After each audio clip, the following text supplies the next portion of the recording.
right, we are live. Mr. Bossman Blake is in the house. How you doing, my brother?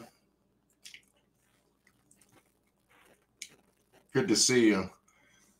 I just got word that this court proceeding for PAYTON GENDRON just ended about maybe 3.5 hours ago. And I thought I'd come on live to share some of that information about the case concerning the Buffalo, New York shooting, the taking of 10 lives by a young teenager. I'm good, bro. I'm good. I just thought I'd jump on here, have a little bit of feedback on what's popping. So the court proceeding plays through as we bring it to you right now.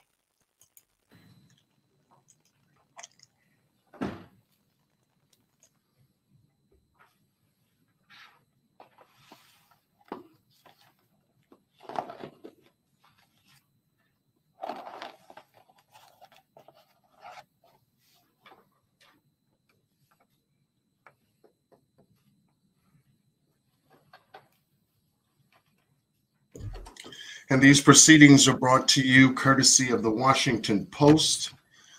That was there. The record will reflect that the defendant is present in the courtroom in custody, and we are here today for purposes of sentencing. Before we get started, I would like to note for the record that I have received numerous media requests regarding the coverage of this case.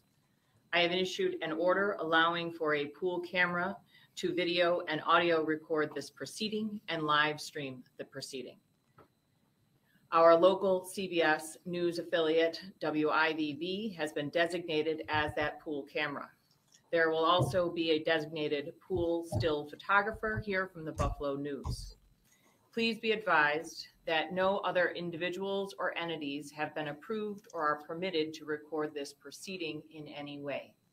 And I would ask all spectators to silence their cell phones and refrain from using their cell phones during this proceeding. Both the Buffalo News and WIVB are prepared to share the images and footage that they have captured. No photos, video, or live stream footage may be taken of those sitting in the gallery. Additionally, not all of the victims that wish to speak here today wish to be on video, and I will identify those individuals to the media, and I would ask that no videos or still photos be taken of those individuals. I trust that you will honor the order of this court and the wishes of these victims. Additionally, Part 22 on the 4th floor will be available following this proceeding for the press to gather for any statements from the parties. Is counsel ready to proceed in this matter? Yes, ma'am. All right. I would just ask that all counsel enter their appearance on the record, starting with the people. John Carlisle for the people. Justin Paul for the people. Jerry Hackworth for the people. John Elnick for the people. Brian Haggerty for the people. Thank you. Robert Cutting for PAYTON GENDRON. Dan Dubois on behalf of Mr. Gendron. Brian Parker on behalf of Mr. Gendron. Thank you. The people have indicated that they are ready to proceed. Is the defense ready to proceed? We are. Mr. Carlisle. Thank you, Your Honor. The people did receive a copy of the pre-sentence investigation report. Can you use the microphone, Mr. Yes. Carlisle? The people have received a copy of the pre-sentence investigation report. We find no errors or omissions. Today, we anticipate that the court will hear from the following people. On behalf of Aaron Salter, Kimberly Salter. She had previously advised that she did not wish to be video recorded, although I have been informed by our victim advocate that she is. Just want to pause a moment and welcome those that are coming into the chat. Miss All Around Natural Beauty, much love to you. Thank you for joining us. Miss Lorraine Muhammad, much love to you. Laura Croft, much love to you. Let's Go is in the house. Novella RN, I got another RN in the house. Well, that's good. That's good. Good to see everyone. We're covering the court case details that happened about 3.5 hours, now 3:45. hours ago, the court proceedings pertaining to the Buffalo, New York shooting, the killing of 10 innocent people that went to the Top Store supermarket and was gunned down by a 19-year-old PAYTON GENDRON, who was sentenced today. And I wanted to come on my channel and just share some of the commentary, some of the events that occurred in court, and to give you an overview as to what kind of justice is being served here today. So without further ado, let's proceed. Defense counsel, prosecution, is up at the podium and is going to be introducing members of the family to speak on their behalf and the family's behalf. And we'll get into that right now. This is a very, very heavy proceeding. Has changed her mind and she is okay with her statements being video recorded.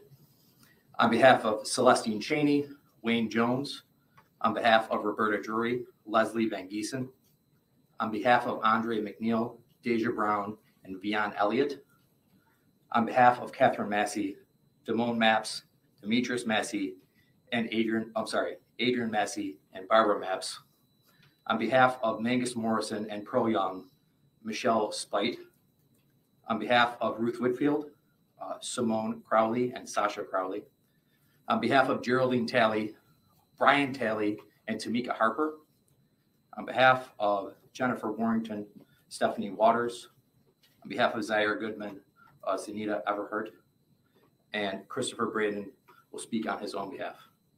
After the court hears from those individuals, Assistant District Attorney Justin Caldwell will address the court with comments on behalf of the District Attorney's Office. Thank you. So, Mr. Farrelletto, given your comments concerning Ms. Salter, to your knowledge, are there any of the victims that will speak today that do not wish to be videotaped? No, Your Honor. All right, thank you. And you would ask that they come forward before Mr. Caldwell speaks, is that what you said? Yes, Your Honor. All right. So at this time, ladies and gentlemen, any victims that wish to come forward to speak to the court, you may come forward, and I would ask that you process up to the podium along this side of the courtroom, my right, your left, and that all of the victims remain on this side of the courtroom and not approach from the other side. So at this time, I would leave it to the DA's office.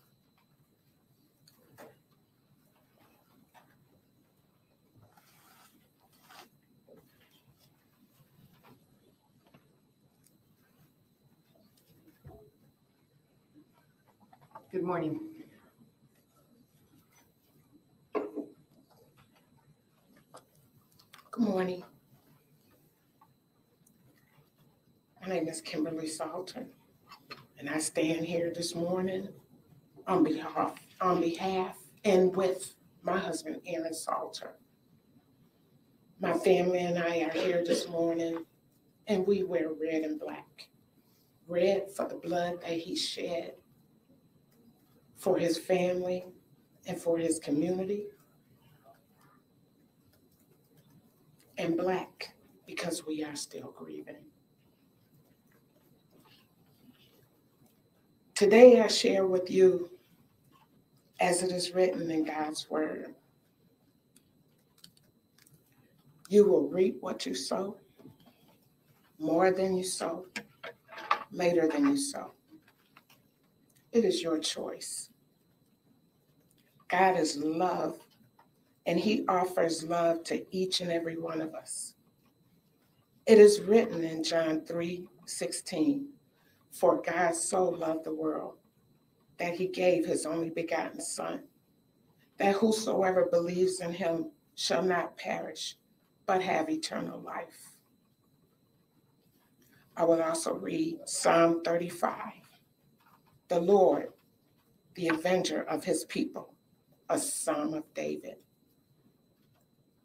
Plead my cause, O Lord, with those who strive with me. Fight against those who fight against me. Take hold of shield and buckler, and stand up for my help. Also draw out the spear and stop those who pursue me. Say to my soul, I am your salvation. Let those be put to shame and brought to dishonor who seek after my life. Let those be turned back and brought to confusion who plot my hurt. Let them be like chaff before the wind, and let the angel of the Lord chase them. Let their way be dark and slippery, and let the angel of the Lord pursue them. For without cause they have hidden their net for me in a pit, which they have dug without cause for my life. Let destruction come upon him unexpectedly, and let his net that he has hidden catch himself. Into that very destruction let him fall. And my soul shall be joyful in the Lord. It shall rejoice in his salvation. All my bones shall say,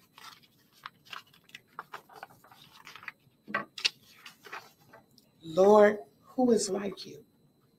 Delivering the poor from him who is too strong for him. Yes, the poor and the needy from him who plunders them. Fierce witnesses rise up. They ask me things that I do not know. They reward me evil for good, to the sorrow of my soul.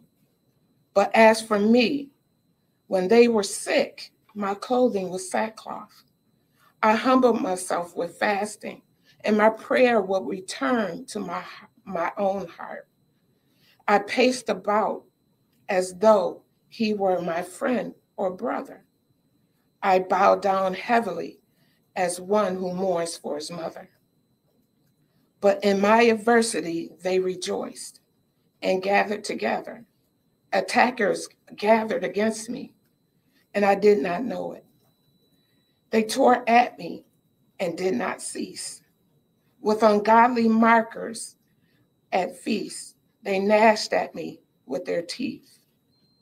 Lord, how long will you look on? Rescue me from their destructions, my precious life from the lions. I will give you thanks in the great assembly. I will praise you among many people. Let them not rejoice over me, who are wrongfully my enemies, nor let them wink with the eye who hate me without a cause. For they do not speak peace, but they devise deceitful matters. Against the quiet ones in the land, they also opened their mouths wide against me and said, Aha, our eyes have seen it. This you have seen, O Lord. Do not keep silence. O Lord, do not be far from me. Stir up yourself and awake to my vindication, to my cause, my God and my Lord. Vindicate me, O Lord, my God, according to your righteousness, and let them not rejoice over me. Let them not say in their hearts, ah, so we would have it. Let them not say we have swallowed them up. Let them be ashamed and brought to mutual confusion, who rejoice at my hurt. Let them be clothed with shame and dishonor, who exalt themselves against me. Let them shout for joy and be glad, who favor my righteous cause. And let them say continually, let the Lord be magnified, who has pleasure in the prosperity of his servant. And my tongue shall speak of your righteousness and of your praise all day long. And so it is. This is the reading from God's word. Thank you. Thank you, Mrs. Salter. I'm very sorry for your loss. Thank you. If you're just joining us, we are in progress regarding the Buffalo, New York shooting. This is the sentencing of PAYTON GENDRON, the 19-year-old who killed 10 people at the Top Store supermarket These are family members now Good speaking. morning. I'm here on the behalf of the grandchildren of Ruth Elizabeth Whitfield, Tiffany, Camila, Jasmine, Felicia, myself, Simone, Garnell III, and Sasha.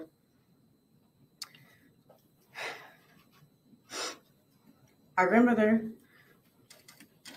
went to buy seeds for her garden on May 14th, 2022. She may not have been able to plant those seeds, but the seeds that she planted throughout her life are abundant. The same way she brought us together on Ridge Street is the same way she brought unity and solidarity to the masses. We fondly remember waking up from our sleepovers to the smell of Sunday dinner while getting ready for church. She was the driving force for our fishing trips and our camping adventures. Our grandmother had a strong and resilient spirit. She will not be present for our milestones, but we stand strong and determined and triumphant in ways that you could never fathom. We find strength in knowing that her legacy will outlive you. You will simply go from a name to a number. You will be herded like cattle. You will be shut away from the world. You will not enjoy family events. You will not enjoy outings with friends. You will be nameless and faceless, and we feel sorry for you. We pity you even. Your life was meaningless before May 14th, 2022. And you woke up every day feeling small. You clearly did not value your own life, which allowed you to devalue the lives of others. Even with all of the heartache that you have caused, you still have failed to break our family spirit.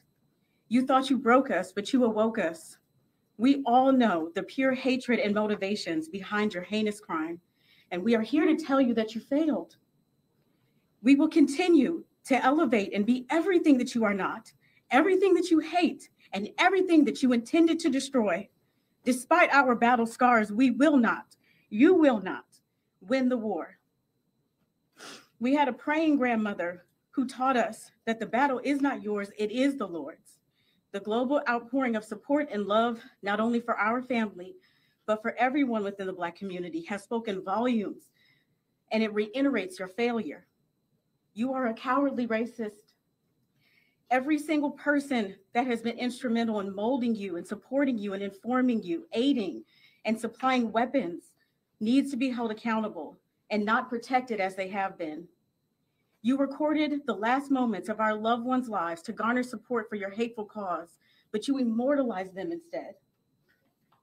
We are extremely aware that you are not a lone wolf, but a pawn of a larger organized network of domestic terrorists. And to that network, we say, we as a people are unbreakable. Our dear grandmother,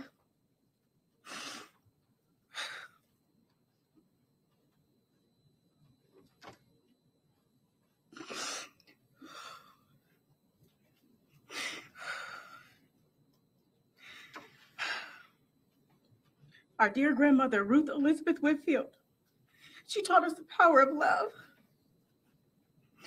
And even in our darkest hour, we will ensure that her legacy will be that of love. Thank you. I'm sorry for your loss. It's not necessary for those who wish to speak to stand waiting for your turn. We will wait for you to approach the podium. So if you would like to take a seat and be more comfortable, you're welcome to do so.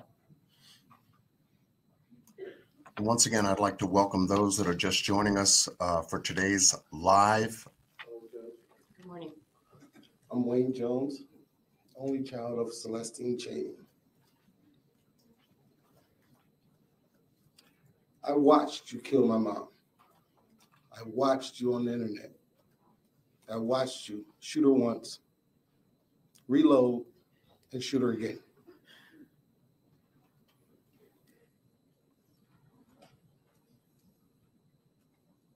I just want you to remember that name and what you did. On March 14th, you killed Celestine Cheney, Roberta Dury, Andrew Mackley, Kathleen Mosley, Marcus Morrison, Haywood Patterson, Andrew Saunders, Geraldine Talley, Ruth Winfield, and Pearl Young. These are the names of the victims you decided to kill that day. Here are some of the names of the lives you've changed forever.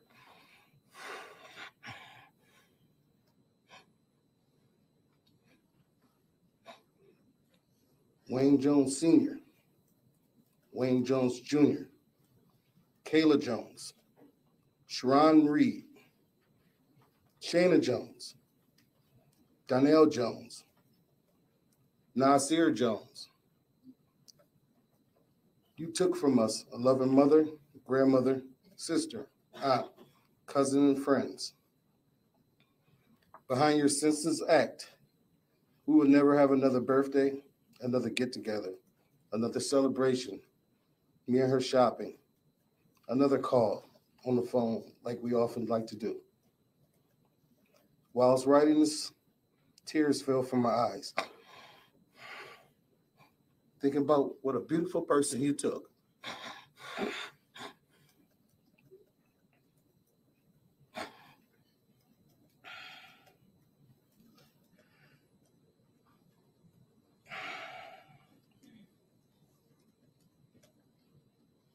Because of your hate, which you've learned from the internet, I'm not going to drag this out long. I just want to remember some of the things that I want you to remember some of the things that I've said to you.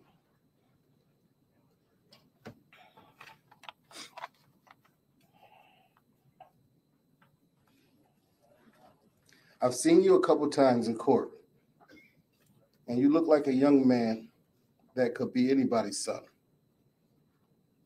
You don't come across to me as a racist killer, even though that's what you have done.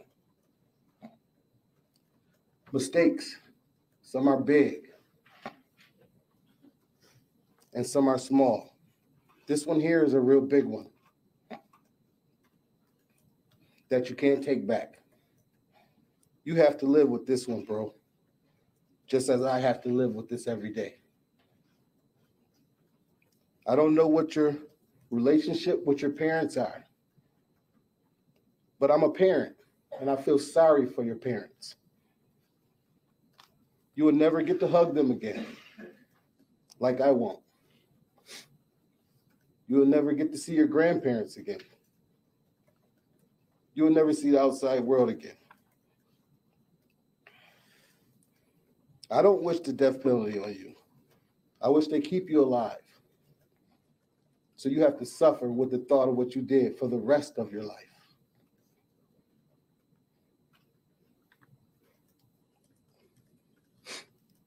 To me, killing you is the easy way out. One day, I hope you find it in your heart to apologize to those 10 families who you've shattered their lives for some senseless, unnecessary business that you had going on with yourself.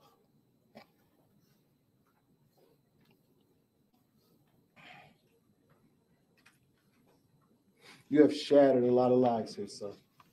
I got a child your age. I know it was a mistake. It was a big one, bro. You're gonna pay for this. Just find it in your heart to apologize to these people, man. I've been there, man. You've been brainwashed. The internet is the issue. You only 18. Obviously you couldn't hate. You don't even know black people that much to hate them. You learned this on the internet, and it's a big mistake.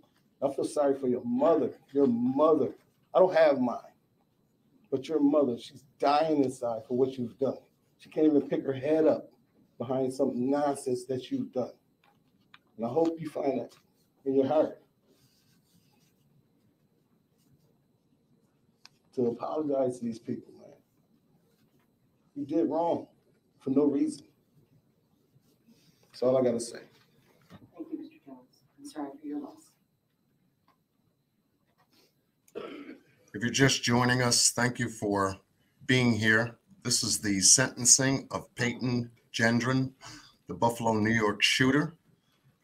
These are the court proceedings coming to a close as of today. I represent Roberta Torrey's family. My daughter, Robbie Torrey, was a young woman She was not married. She had no children. She never will. Robbie was our youngest daughter. When people ask, how many children do you have? I don't know what to say. Will I ever be able to enjoy August 11th, her birthday? May 14th, how will my family ever have a nice thought on a beautiful spring day?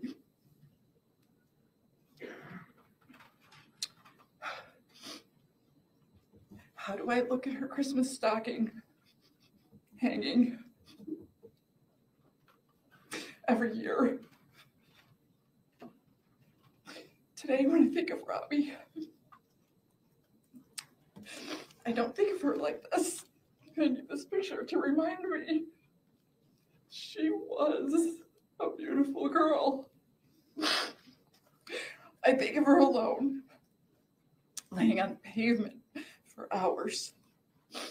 I've never been able to see or touch her after that day. I have been profoundly changed. My life view is it's just saddened. Everything. Robbie's family, my family, has been permanently damaged, and there is no punishment that will ever reverse our loss. Thank you. Thank you, Ms. Van Giesen. I'm very sorry for your loss.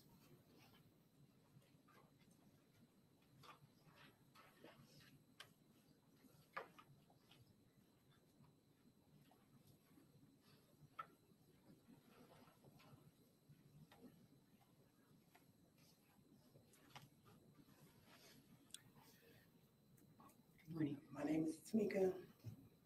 I'm the niece of Geraldine Talley. Our family's aunts are more or less our second moms. And that's what you took away from me. You took away my mom, best friend.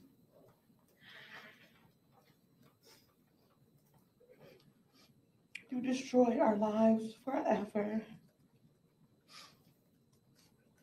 It's not a day that goes by that I won't remember May 14th and being 2 minutes sooner. I could have been in that store.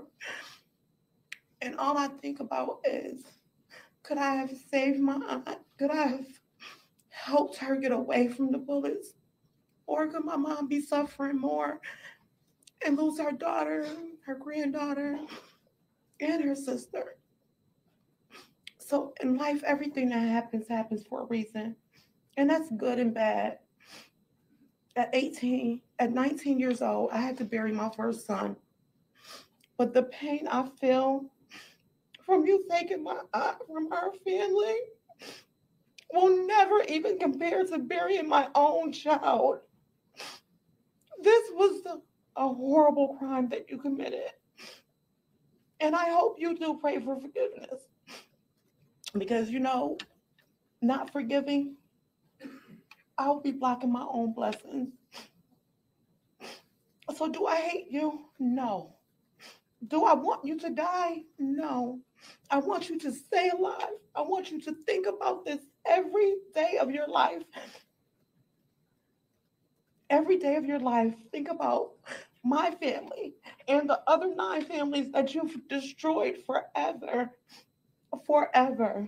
May 14th will never be the same for me. My aunt was my grandchildren's godmother, and she was taken away on my granddaughter's birthday. My granddaughter will never be able to celebrate her birthday on May 14th. It hurts so bad. It hurts so bad. But I'm going to pray for you. And I want everyone to just pray for all the families that we can get through this, because right now, almost a year later, I still feel like my life will never be the same, ever. It'll never be the same. Thank you. I'm sorry for your loss.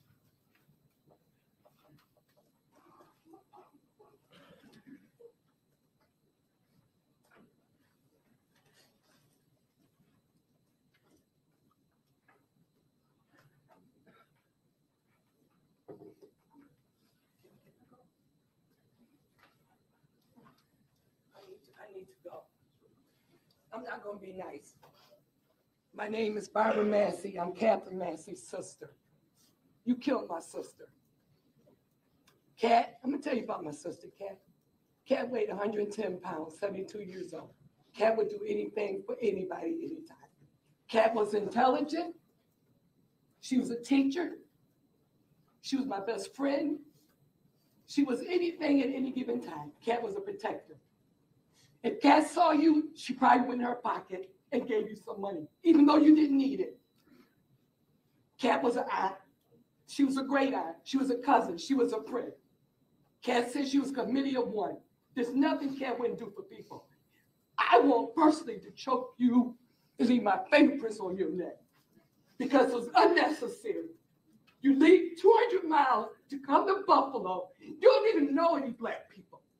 95.7, that's what they said for the census in your time. You don't know an Indian, a Mexican, nobody. Your little punk ass decided to come and kill my sister. I talk to Cat every single day. You don't make Cat happy kids. Cat didn't have any children, but she said she had 34,000. That was the number of kids in school. Cat had so many children, our mind went boom with her own money. There's nothing Cat would do for anybody. You know what made Cat happy? Us cutting grass that we don't even own.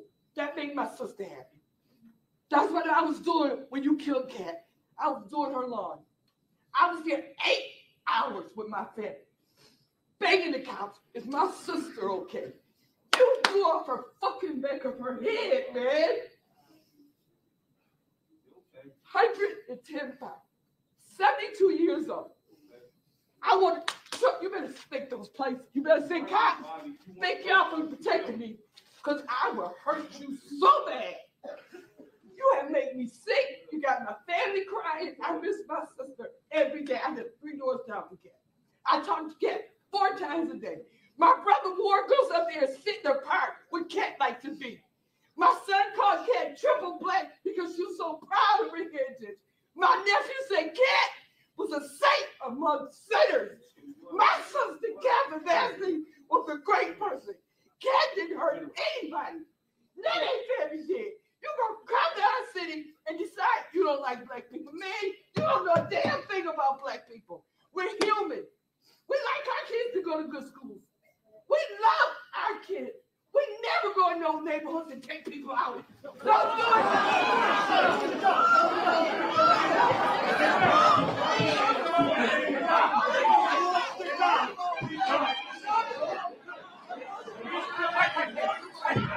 Let's go.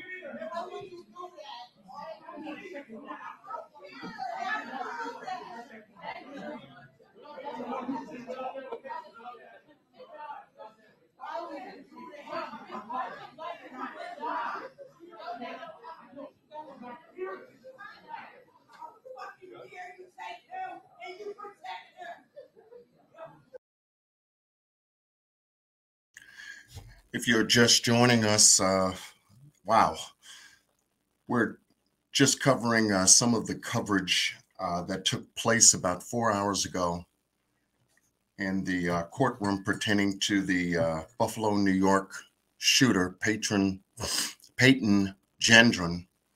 And as you can see, The courtroom had a major outburst there. I want to welcome everyone to the chat regarding this coverage.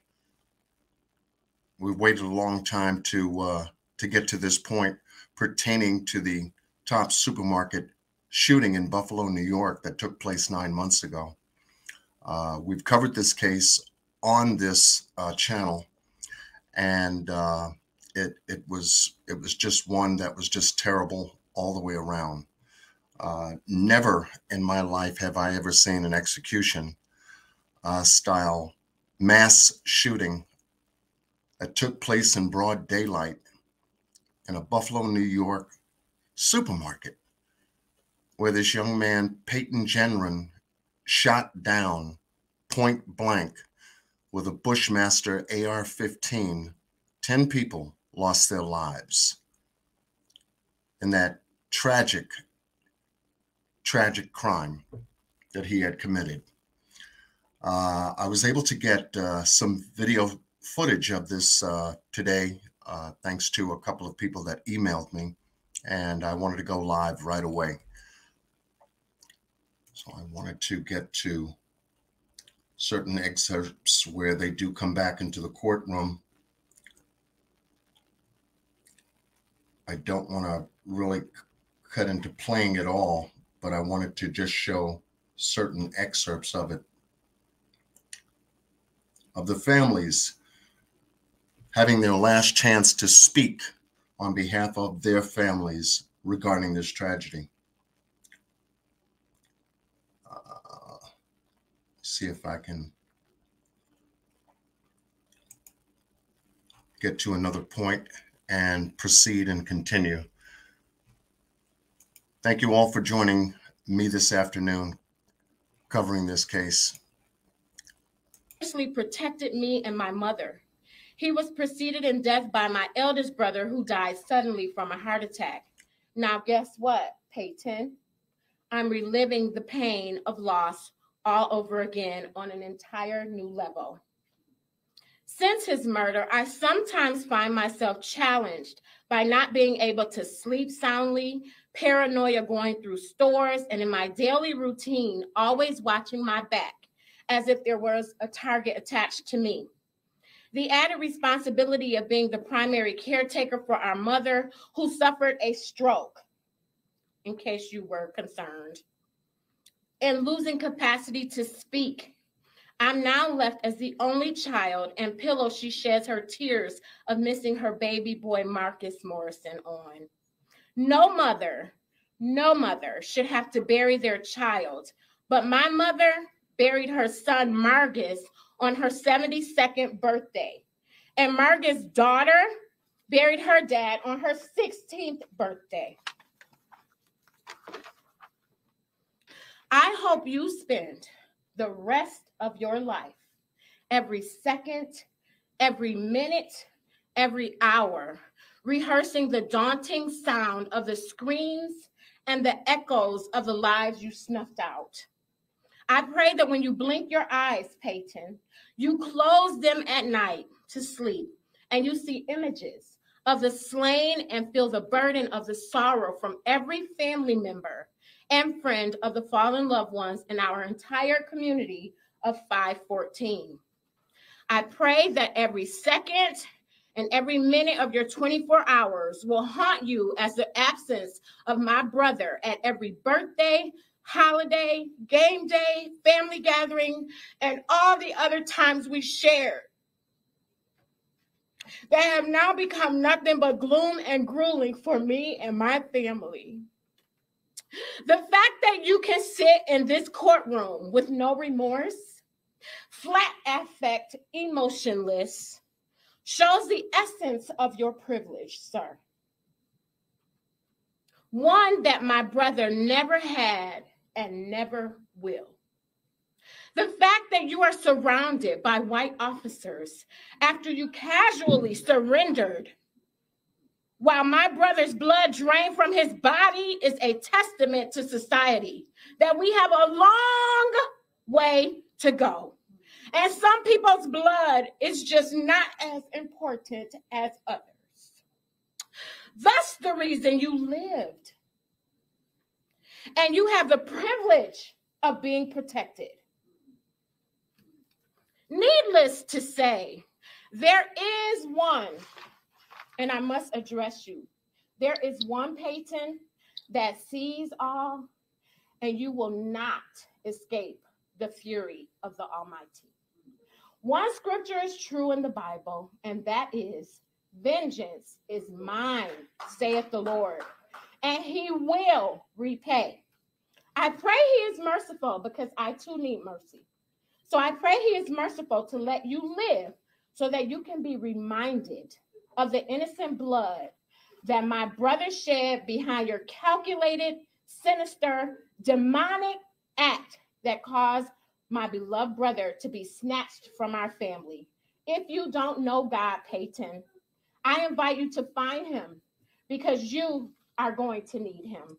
With deep sorrow, Fred Morrison, brother of Marcus Morrison. Thank you, Your Honor. Thank you.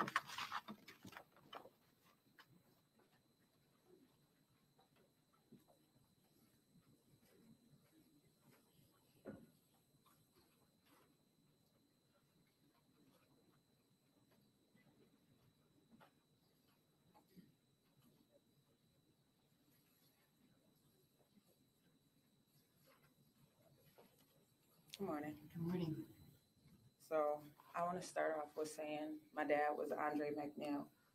He went to that store to get a cake for my little brother because May 14th is his birthday, my little brother's birthday. And he turned 3 years old, and he didn't get to celebrate his birthday with his dad because he never came back. So I was told to write an impact statement. First, I was being selfish, and I said I wasn't going to do it. But then I remember I wasn't doing it for this selfish coward or the courts or the press, but I was doing it for my dad, my best friend who was snatched from this world because of something he couldn't change, the color of his skin. After I lost my Uncle Bebe, my dad's brother, I made my dad promise me to stay on top of his health because I didn't want to lose him. And even though we had separation in life, once we did rekindle, we were inseparable. I called him for literally everything, especially when I wasn't getting my way because I knew he would make a way. But most of all, I would be lost without him because I finally found somebody who understood me to a T. We thought a lot alike. And even though he had to be dad before a friend, I always respected everything he said. He was so wise, and he made the world easier to live in because he had all the answers to my wild questions. When I was around him, I wanted to know his every move, where he was going, what he was doing, and I made sure I tagged along. And the one time he leaves without me, he doesn't come back.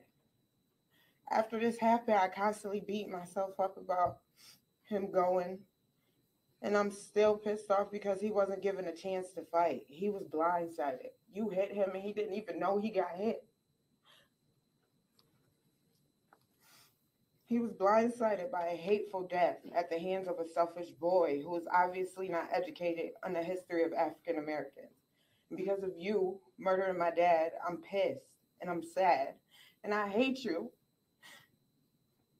And I didn't think I would be strong enough to look you in the face and tell you this and how much you hurt me. My little brother, who's 3 years old, got to grow up without his dad. His brothers, my dad's sisters, his nieces, nephews, his grandkids.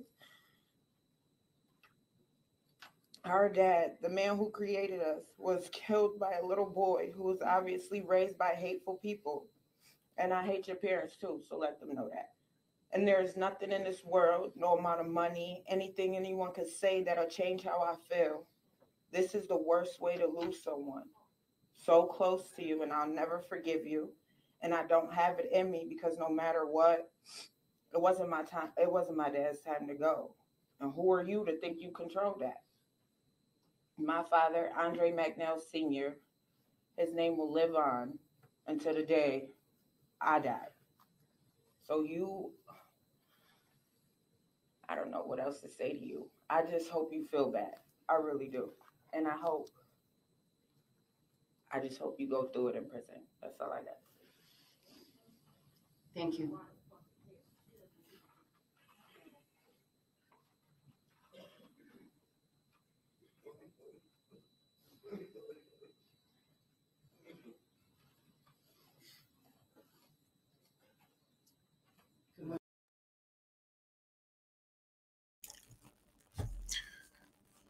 Okay, if you're just joining us, thank you all. My goodness, we've got some folks in the house. Jacky Barty is in the house. Let's Go is in the house. Thank you, Mr. Bossman Blake, for joining us this afternoon, holding the room down as Justice. Thank you so much. We are going over the proceedings that took place earlier pertaining to the Buffalo, New York shooter, and family members have stepped to the podium to give their final words before the judge sentences PAYTON GENDRON. And I'm just going over excerpts of that court proceeding that took place early this morning. Thank you. As we continue this coverage, much love to everyone supporting the channel. Thank you all for coming out. Final prosecution closing statements.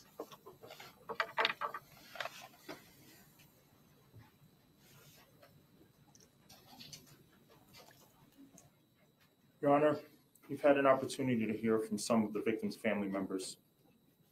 They've spoken about the effect that this heinous, racially motivated act had on them, their family members, their friends, and their community. However, there are additional family members you've not heard from today. Some wrote statements and chose not to speak. Others could not bear to write a statement and relive one of the most traumatic events of their lives. I would like to speak on behalf of all of those personally affected who chose not to submit a statement. And then I'd like to speak on behalf of the DA's office. Hayward Patterson's family members did not wish to speak today and did not submit a victim impact letter. Nonetheless, I can assure this court that their reluctance to speak or write a letter is because of how difficult this process is, which everybody has seen today. Everyone who was in TOPS on May 14th of 2022 or knew someone who was killed on that day has experienced trauma that is not easy to speak about. Their absence is not an indication that they don't care about the outcome or that they've simply moved on. In actuality, it's an indication that they're still recovering and learning to cope and cannot yet bring themselves to confront the defendant or even articulate all of their feelings in a letter. I'd like to focus on the people who were at Top Supermarket on the day of the attack for a moment. While there are many people who escaped that horrible event alive and physically unharmed, they will be scarred emotionally for the rest of their lives. I visited the Top Supermarket where this all occurred in the aftermath of the incident, and it certainly had an immediate effect on me. And I was only present for a limited amount of time. I can't imagine what the survivors of this incident were going through during the incident, as they remained hidden and quiet, hoping and praying that the defendant didn't find them and end their lives too. This time, Your Honor, I'll speak on behalf of the DA's office. On May 14th of 2022, this defendant displayed a callous disregard for human life. He drove over 200 miles out of his way with one mission, with one goal, to kill as many Black people as possible. During that 3-hour drive, he could have turned around, but he wouldn't be deterred. He was steadfast to accomplish his goal of killing as many Black people as possible and starting a race war. He fed into propaganda and lies that convinced him that somehow these innocent people who he had never heard of, who had never heard of him, who had never had a conversation with him, who had never even met him, were a threat to his very existence and identity as a white man. The defendant executed 10 people and wounded 3 others in slightly over 2 minutes. The only time he expressed a scintilla of remorse or regret is when he apologized to Christopher Braden, a white man, for shooting him. Any statement of expression or remorse at this point. Any tears fall flat in the face of such violent actions. I wholeheartedly believe that the only other regret that the defendant has is that he didn't kill more Black people before he was apprehended by Buffalo police officers. In fact, the defendant was so sure of his beliefs, which were based on lies and propaganda, that he live streamed his attack with the goal of inspiring others to commit similar attacks, with the goal of tearing this community down, with the goal of spreading hatred and fear.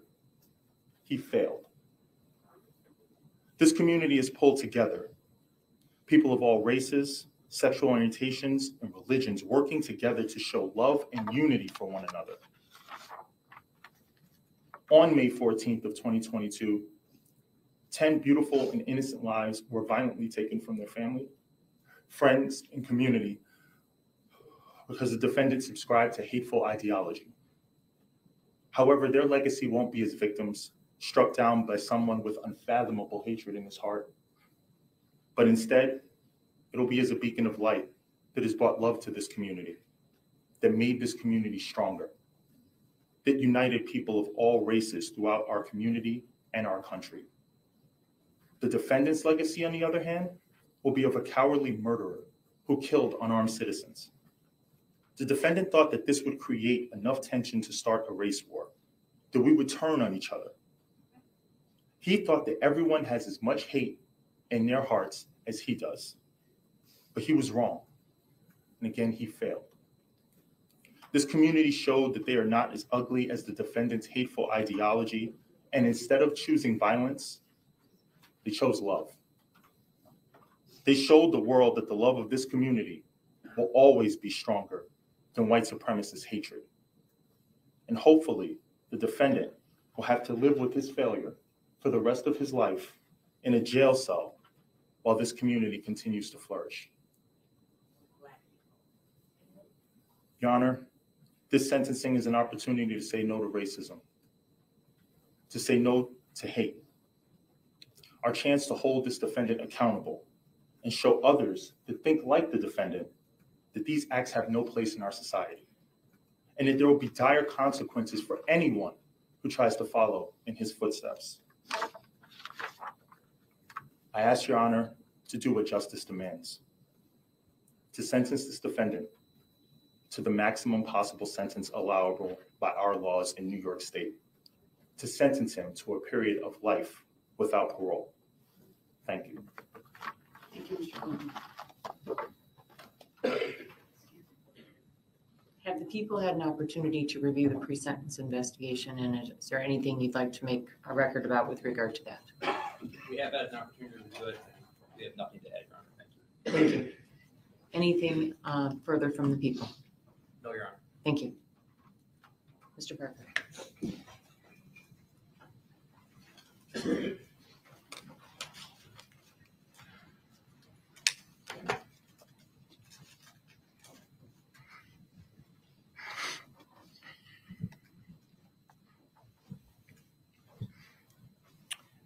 I want to acknowledge that today is what I can only imagine. One of many solemn days in the lives of the survivors and the family members of those who died. Their words are heart-wrenching. Their loss unimaginable. Only those who have lived it can truly understand their anguish.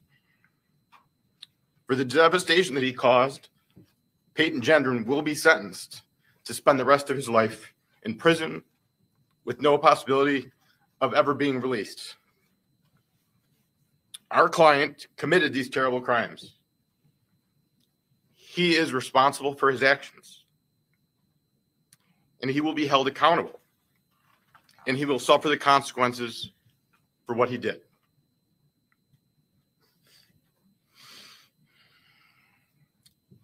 This case highlights, however, a much deeper problem. This young man's violent, hate-fueled assault was in part the product of centuries of pervasive racism and discrimination in this country. these problems need to be addressed, just as many others have publicly demanded since this terrible event took place. Unfortunately, neither this proceeding nor any criminal trial can expose or address the historical racism that set the stage for our client's horrible acts. We, as a community, need to have those conversations in our legislative bodies and in our living rooms to achieve meaningful change. We know that some of the families and their lawyers have asked for the information collected by law enforcement during their investigations of this crime. We support that request. We hope the resolution of this case brings the day for that information to be shared closer. The racist hate that motivated this crime was spread through online platforms, and the violence that was made possible was in part due to the easy access of assault weapons. Still, our client is responsible for this crime. He will spend the rest of his life locked away, and eventually he will die in state prison. We hope that knowing he will never be free again will offer some small bit of comfort to those that he hurt so much.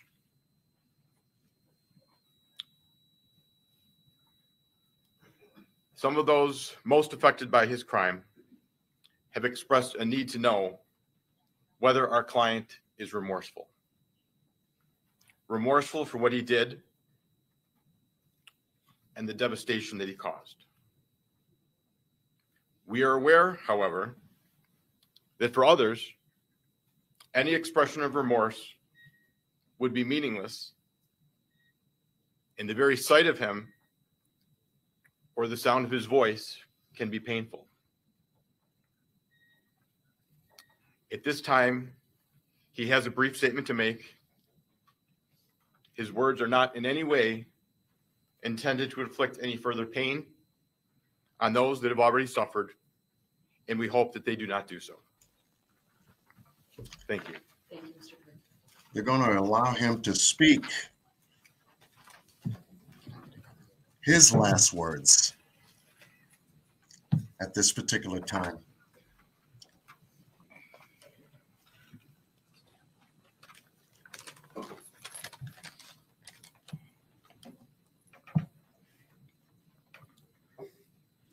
I'm very sorry for all the pain I forced the victims and their families to suffer through. I'm very sorry for stealing the lives of your loved ones. I cannot express how much I regret all the decisions I made leading up to my actions on May 14th.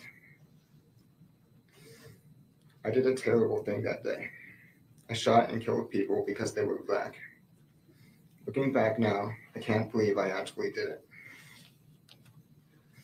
I believed what I read online and acted out of hate. I know I can't take it back, but I wish I could. And I don't want anyone to be inspired by me and what I did. You don't mean none of that shit! Come out of here! You don't mean that shit!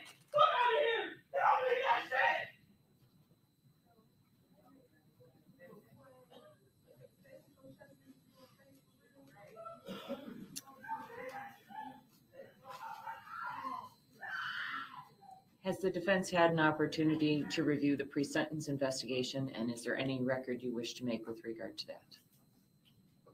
Judge, we have had a chance to review the pre-sentence report, and we have no comment on it at this point. Is there any further comment the defense wishes to make? No, we are ready for sentencing.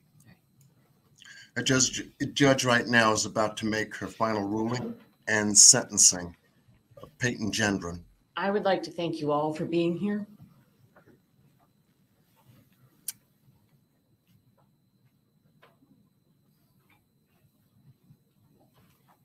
And to thank those of you who have shared your thoughts and feelings with the courts, either in writing or in open court here today. It is very meaningful to me And I believe that it is important for the defendant and the world to hear what you have to say. I am very sorry for your losses and the pain that you feel. I would like to recognize the heroic officers of the Buffalo Police Department who, without hesitation, ran towards the danger of an active shooter call, swiftly and professionally stopping and containing the defendant and putting an end to his evil rampage.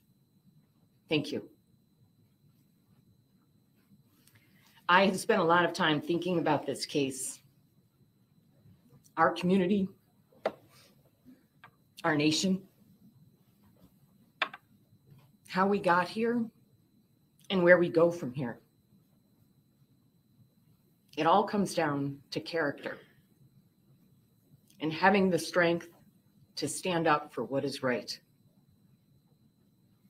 Our character is not defined by the good and easy times. It is defined by the hard and challenging times. And often, our character is revealed not necessarily by what we say, but by what we do. I am both immensely proud of and grateful for the way Buffalo has rejected the evil and hate that was inflicted on our community.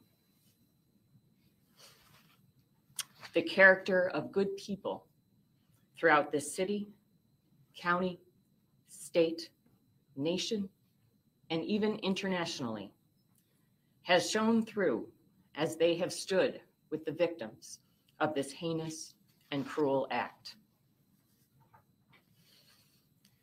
This indictment speaks to the 13 victims and their families that lost the most, but they are not the only victims. There are thousands that have been traumatized directly and vicariously by this defendant's actions. We have seen the community turn out in support and are seeing signs of much needed change in East Buffalo. It is a testament to the power of love and compassion to overcome evil and hate by turning pain into purpose. But it is just the beginning. We have a long way to go. This hateful act and other similar hateful acts across the country, motivated by white supremacy and replacement theory, are a reckoning for us as a nation. The ugly truth is that our nation was founded and built in part on white supremacy, starting with the treatment of Native Americans by the first European settlers, to the cruel, inhumane, economic engine, nation-building practice of slavery, to indentured servitude, to Jim Crow laws, to government policies creating segregated public housing with communities of color often placed in environmentally hazardous locations, to the manner in which expressways were built, dividing urban neighborhoods to create easy access to government subsidized developments in the suburbs with restricted covenants prohibiting the sale of suburban homes to African Americans, to redlining practices. She's telling the communities truth. of color, further devaluing those neighborhoods. She is telling the truth. To the GI Bill, a well-deserved financial boon to our servicemen, unless, of course, you were a serviceman of color. To the war on drugs and mass incarceration, disproportionately of men of color. To the school to prison pipeline, to inequities in education, employment opportunities, and compensation, to the existence of food deserts and inadequacies in healthcare. Our history is replete with both individual and systemic discriminatory practices, many of them still firmly in place today. In fact, it is these very policies and practices that contributed to and made this atrocity possible. The effects of these policies, some current and others decades and centuries old, created the segregation in our city and enabled this defendant to research and identify his target to maximize the impact of his evil intent. All of these policies and systems, either sponsored or tolerated by the government and implemented by individuals, were designed to destroy the very fabric of family life, opportunities for success, the creation of generational wealth, and even the mere existence of hope in communities of color. She is telling the truth, as it The is harsh for New reality York. is that white supremacy has been an insidious cancer on our society and nation Yes, it since its has. inception. It's And it enough. undermines the notions of a meritocracy and the land of opportunity that we hold so dear.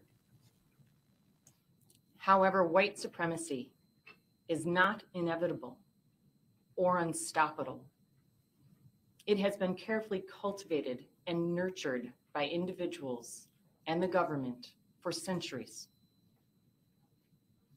This is the history that we have all inherited. It has been passed down from generation to generation. We must acknowledge that history. See that history for what it is. Recognize it. And learn from it, or we are doomed to repeat it. Let ours be the generation to put a stop to it. We can do better. We must do better. Our own humanity requires it. As an individual, we must call out injustice in our daily lives when we see it. We must reject racism in all of its forms. We must be conscious of the power of our words and actions and the impact they have on those around us, both intended and unintended. We must demand better of our public servants in their efforts to address inequity. And we must embrace government policies aimed at creating and fostering diversity, equity, and inclusion.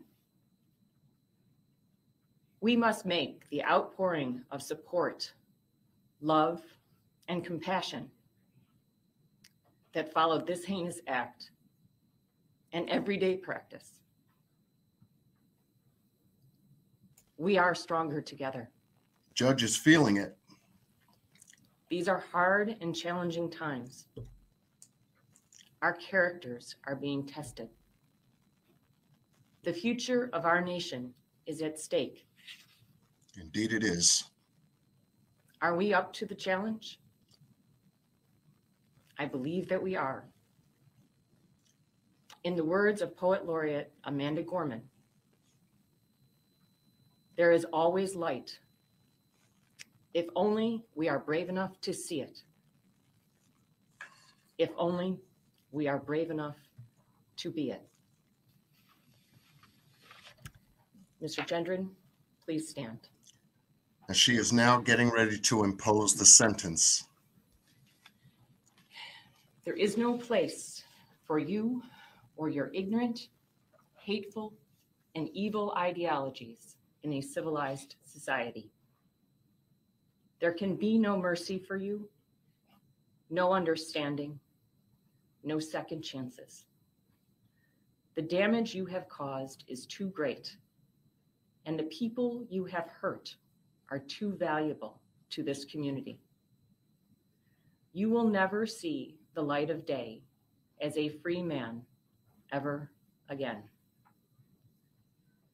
It is the judgment of this court for your conviction under the first count of the indictment, a domestic act of terrorism motivated by hate in the first degree, an A1 felony, that you be sentenced to life imprisonment without parole. Under the second count of the indictment, murder in the first degree, for the murder of Roberta Drury, a vibrant 32-year-old young woman, a daughter, a dedicated sister and friend, I am imposing a sentence of life imprisonment without parole. Under the third count of the indictment, murder in the first degree, for the murder of 67-year-old Hayward Patterson, a son, father, and friend, known as a faithful, hardworking, generous, well-dressed man, I am imposing a sentence of life imprisonment without parole.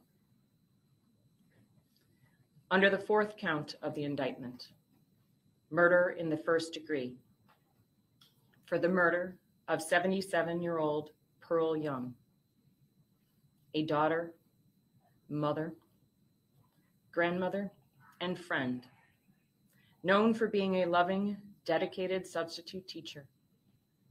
I am imposing a sentence of life imprisonment without parole. Under the fifth count of the indictment, murder in the first degree, for the murder of 86-year-old Ruth Whitfield, a daughter, sister, wife, mother, and grandmother, a dedicated caretaker, an avid fisherwoman, and a valued member of her church community. I am imposing a sentence of life imprisonment without parole.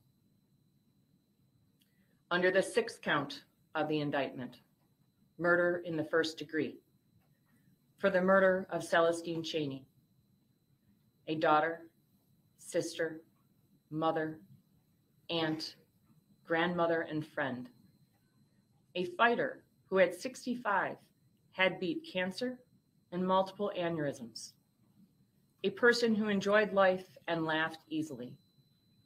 I am imposing a sentence of life imprisonment without parole. Under the seventh count of the indictment, murder in the first degree, for the murder of Aaron Salter, age 55, a son, brother, husband, and father, a car guy, and a lover of camping, a retired Buffalo police officer, heroic and selfless to the very end. I am imposing a sentence of life imprisonment without parole.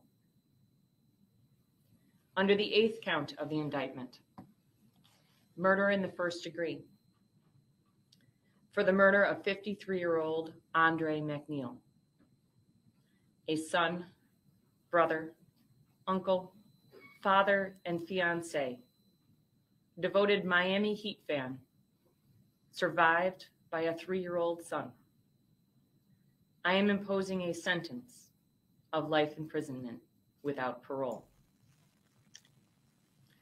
Under the ninth count of the indictment, murder in the first degree, for the murder of Margus Morrison, age 52, a son, brother, husband, and father. He loved music and sneakers. I am imposing a sentence of life imprisonment without parole. Under the 10th count of the indictment, murder in the first degree. For the murder of 72-year-old Catherine Massey, Cat, a daughter, sister, aunt, and friend, an activist known for her sincerity, thoughtfulness, and honesty. I am imposing a sentence of life imprisonment without parole. Under the 11th count of the indictment, murder in the first degree, for the murder of Geraldine Talley, age 62, a daughter, mother, and aunt, the life of the party, and a top-notch baker. I am imposing a sentence of life imprisonment without parole. By operation of law, the sentences on counts 2 through 11 must run concurrently with the sentence imposed on the first count. Oh boy, he's stuck. Under the remaining counts of the indictment to which you pled, the law permits me, based on your age, to consider granting you youthful offender status. The purpose of youthful offender status under the law is to prevent the stigmatization of young offenders based on hasty and thoughtless acts, and to provide them a fresh start and a renewed opportunity to be a law-abiding, productive member of society. However, given the manner in which you methodically planned, researched, conducted recognizance, and executed your hateful crimes, a finding of youthful offender status is not appropriate. There was nothing hasty or thoughtless about your conduct. There are no mitigating factors to be considered. You were to be charged You will as be an sentenced adult. as an adult. Yeah. In the remaining Yeah. counts. Yep. No juvie. Under the 22nd count of the indictment, Wow. attempted murder in the first degree, for the attempted murder of 20-year-old Zaire Goodman, Yeah, she laying it a out. beloved son, a hardworking young man of character. I am imposing the maximum determinate sentence of 25 years, followed by 5 years of post-release supervision. I direct this sentence to run consecutively to all other sentences imposed. She got you. Under the 23rd count of the indictment, attempted murder in the first degree, for the attempted murder of 55-year-old Christopher Braden, a son, father, husband, and friend, a professional serving the needs of the good people of the city of Buffalo. I am imposing the maximum determinate sentence of 25 years, followed by 5 years of post-release Yeah, supervision. she's giving him maximum I direct this sentences. sentence to run consecutively to all other sentences All consecutively, imposed. concurrent.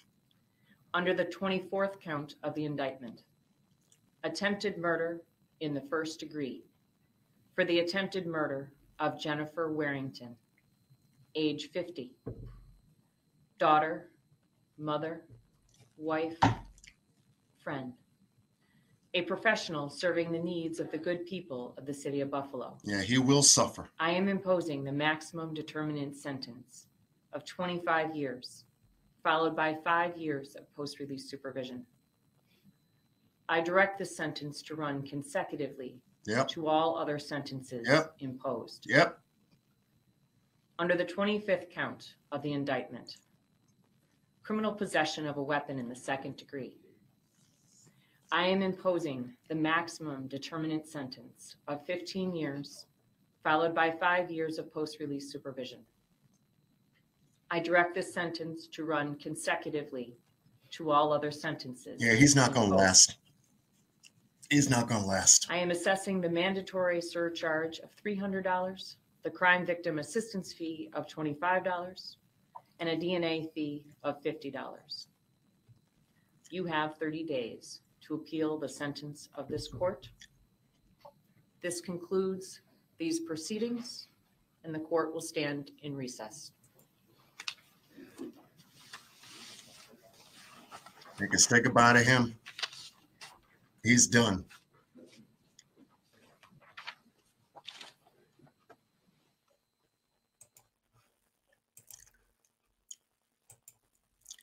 He is done.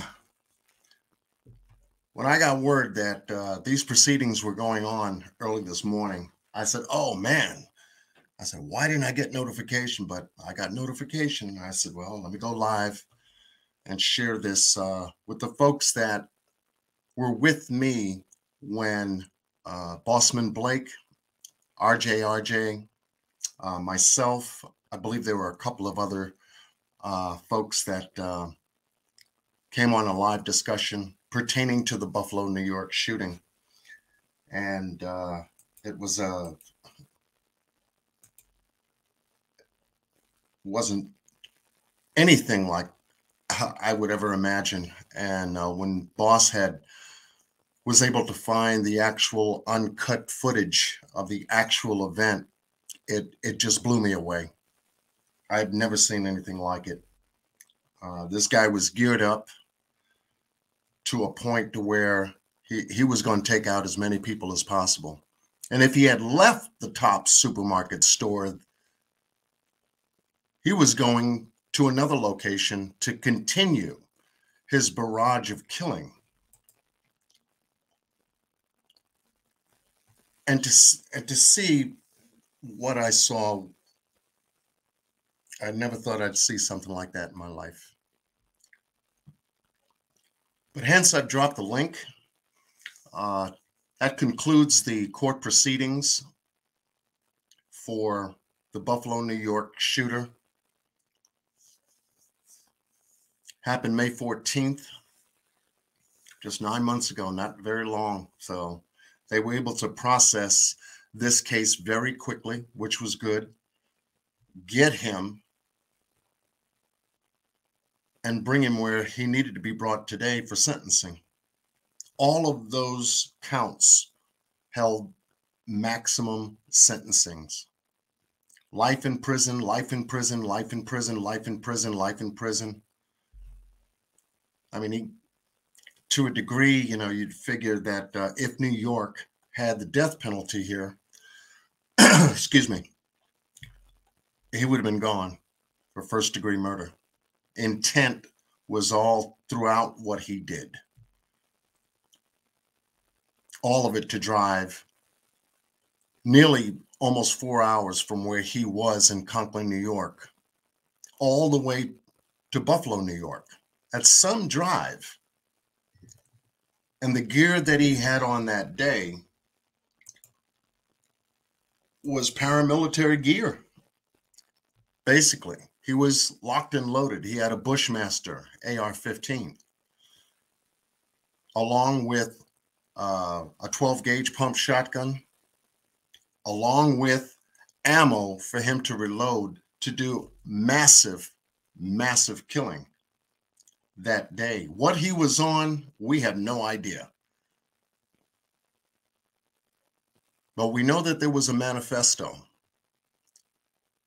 some kind of collage that he collected from the internet. It was all based on white supremacy information. I guess he felt himself selected as being the one to carry out what the manifesto contained. And believe me, to review that manifesto, to read what was inside that manifesto is shocking. But then again, him being one of many different cells that may be out there, looming these thoughts, looming these ideas, in reference to causing harm to other people that they've never met before in their entire life, and only because of the skin color. It's appalling. That manifesto was appalling to read. It is the epitome of evil. Absolutely the epitome of evil. I wanted to just share those proceedings with you today. I'm glad I was able to grab a hold of the actual proceeding itself in its entirety. as much of it as they made public, so that this way we could see another one of these cases come to the conclusion where justice is served. Will the families have complete closure? No, I don't think so, because they won't have their loved one. It's the beginning, maybe, of the healing process for them. But as you saw during these proceedings, there were a couple of them that wanted to put their hands on him, if they could, and tear him to pieces for what he did.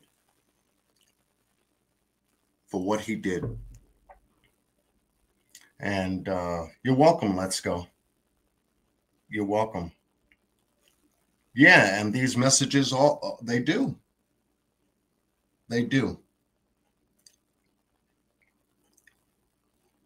Send a very negative message out there.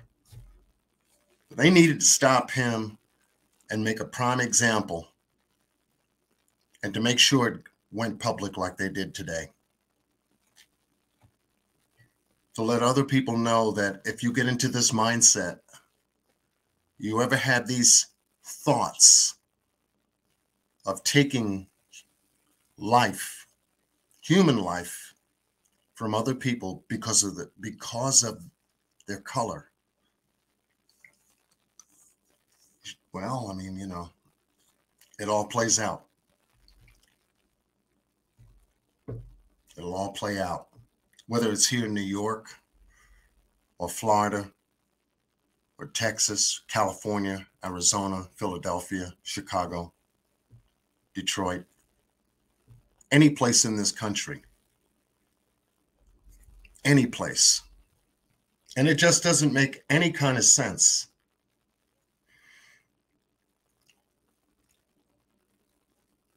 Yeah, they don't care of the punishment. You're right, boss. They don't care. And thank you. Let's go. Yeah. I wanted to make sure that we had a follow-up piece to this case regarding the Buffalo, New York shooting. It was one that we did cover. Why can't they put RICO charges on groups like the Oath Keepers, but they can do it to the rappers? Yeah, right. Yeah. But once you have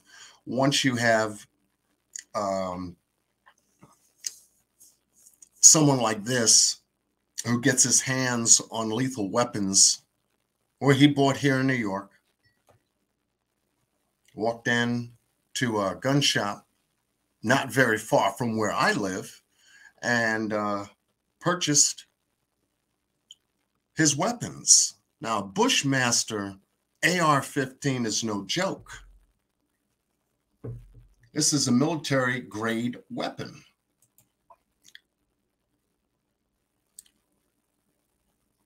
Military-grade weapon. And we showed during that live actual weapon itself, its magazine capacity, and he had extended magazine capacity. He was able to modify the weapon, get more killing power out of it by messing with the trigger mechanisms. This is an automatic weapon that will do a lot of damage. One bullet does a lot of damage. Just one. But the way this guy was shooting at the folks in the supermarket, he was double tapping them, and he knew exactly where to shoot. I believe anyone thinking of committing a crime as such don't care about the punishment. Yeah, that's right. They don't care.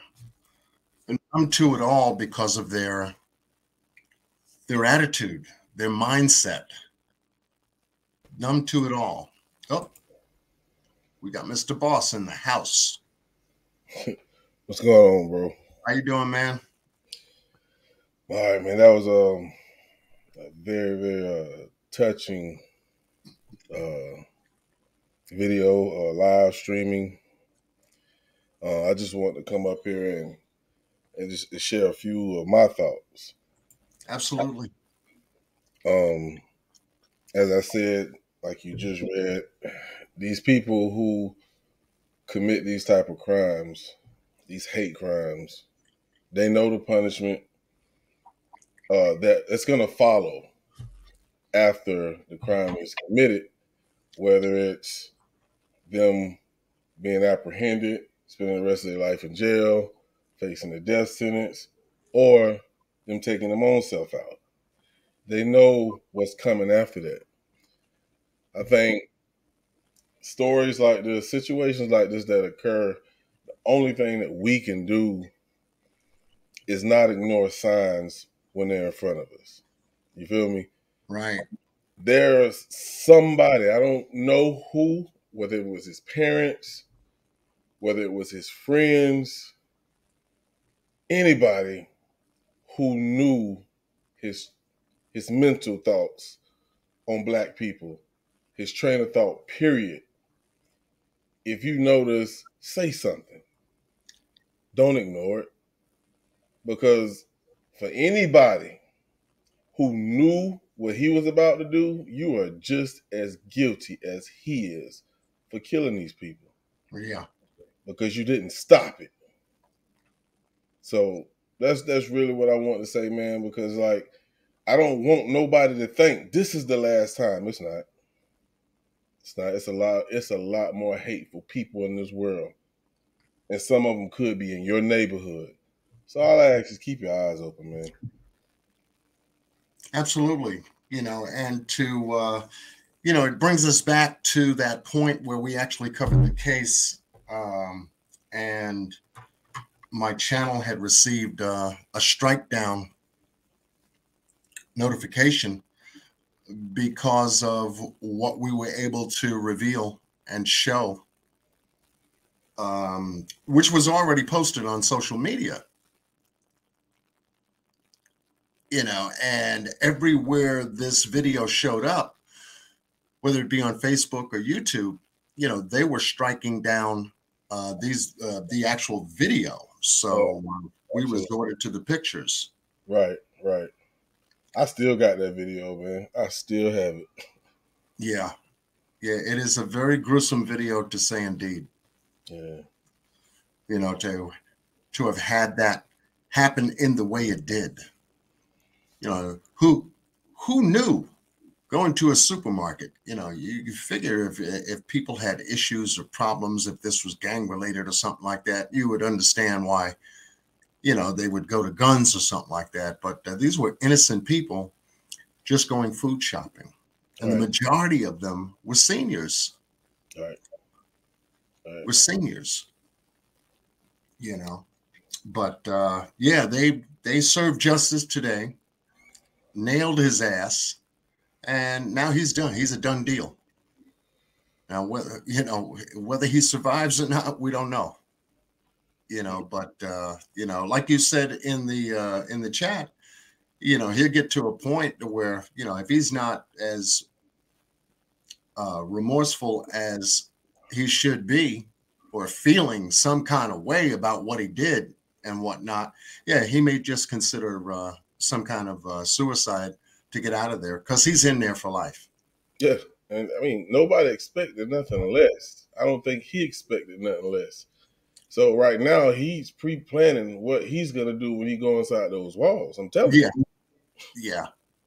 Yep. No doubt. He know what he's going to face when he get in there.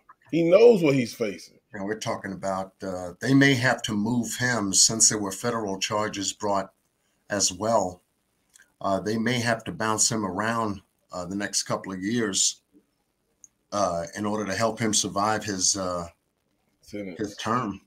Well, I mean, he's not going to survive it. He's going to die in there, but I know what you mean. Yeah. Because, if there's any kind of follow-up pertaining to the parent, what the parents may say on the media, relatives, people from the neighborhood, Conklin, New York. You know, the community college that he went to was Broome County Community College, which is about 45 minutes from me. You know, and what may come out of that? You know, you could figure, some of those students that he was with or around at the college, that knew a little bit about him or somewhat about him, what may have went through their mind about knowing a killer brushing shoulders with them on a community college campus. Right. Who knew that this guy was going to do that? One thing my boss always used to tell me when I used to work as a supervisor, she was like, people will ask you, well, I didn't know they would steal. What does a thief look like until they steal? You never know. You don't know what a killer look like. You can say, hey, he looked like he a kid. You never know until they commit the crime. Just like the first person that got up there, he said, you don't look like no racist killer until he did it. Now he looks like one. Mm-hmm. You can't put a face on nobody because people wear masks every day, and some of them be sitting right next to you. Right. But we have to stay vigilant, and going back to, what you said earlier, we have to also recognize, what can be preventable. We see something, someone acting out, or, someone, that's mixed up with the wrong language, if you will, talking about race and things of that nature, and exuding the attitude of hate in some way, shape, or form. Yeah, those are the ones that need to be checked out and spoken of. All right. JB, you say something that I've been thinking in my head the whole time. Like JB said, he was just a crash dummy. They knew. They trained him and supplied him. Was he trained by some powerful, influential people? Right. Have him do this, or was this something he just studied on his own? Because if he was trained by somebody, they need to investigate that and find the root. Because just like, I can't remember who it was, just like he said up there in the chat about the RICO charges. Yeah. Mm-hmm. Yeah, they need to investigate them and lock all them up and give them the same exact sentence they gave him. Right.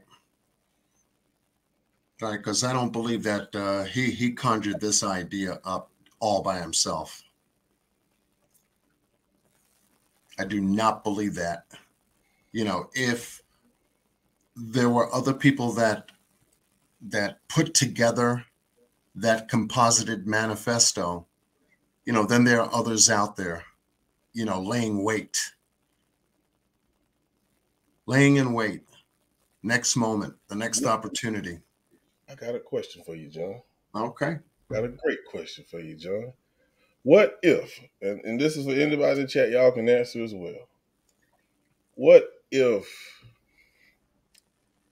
they knew, let's say, for instance, this manifesto came from an organization, right? Mm-hmm. Or what he was studying came from some hate group. And he offered to give them up as a plea. Not saying they should let him out of prison, but some type of plea that'll make him a little bit comfortable with his sentence. Would you be cool with that? I never thought about that. That's a strong possibility. But I mean,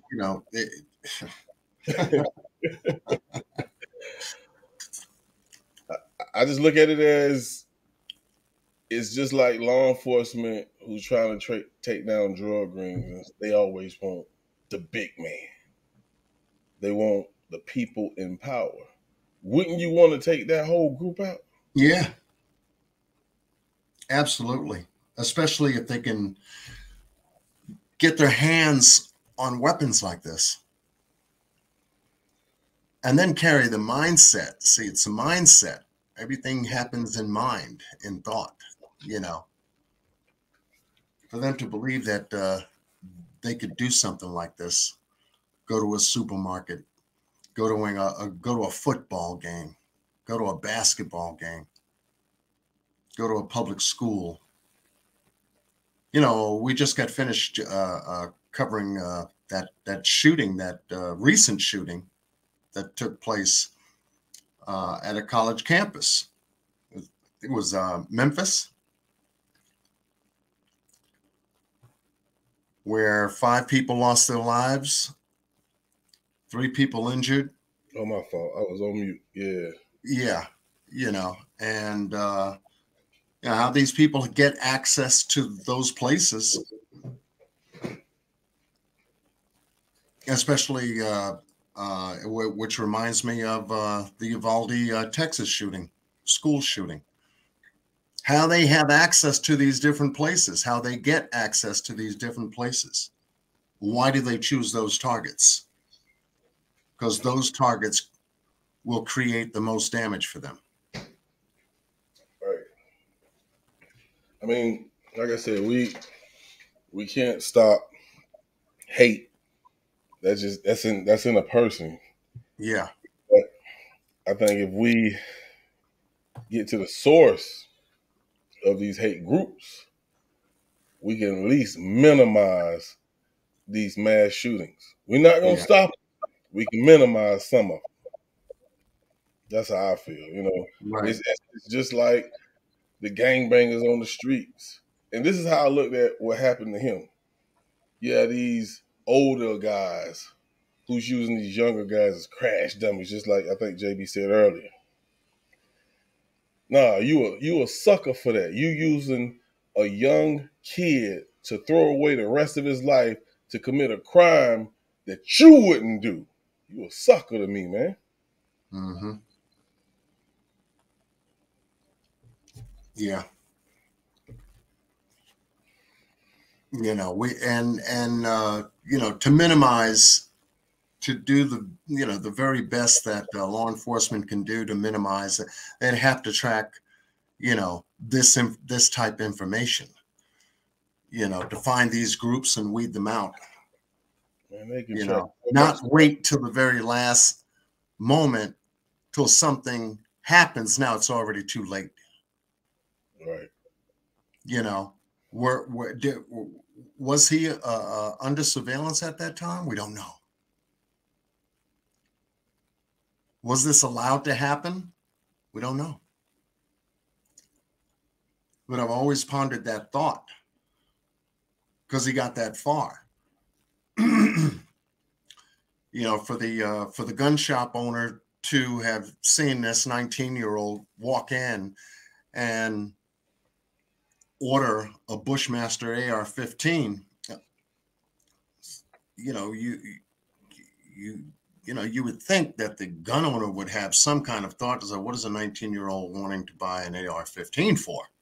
What does anybody want a gun like that for? Like, I mean, a lot of people are gun collectors. I understand that. But it was just like me, you, and 54 was talking backstage, you know, with the Felicia Johnson case, when the guy went to the store and bought the shovel, right, towels, the bags. As a cashier clerk, in my head, I'm thinking like, what in the hell is you finna do? You feel what I'm saying? Yeah.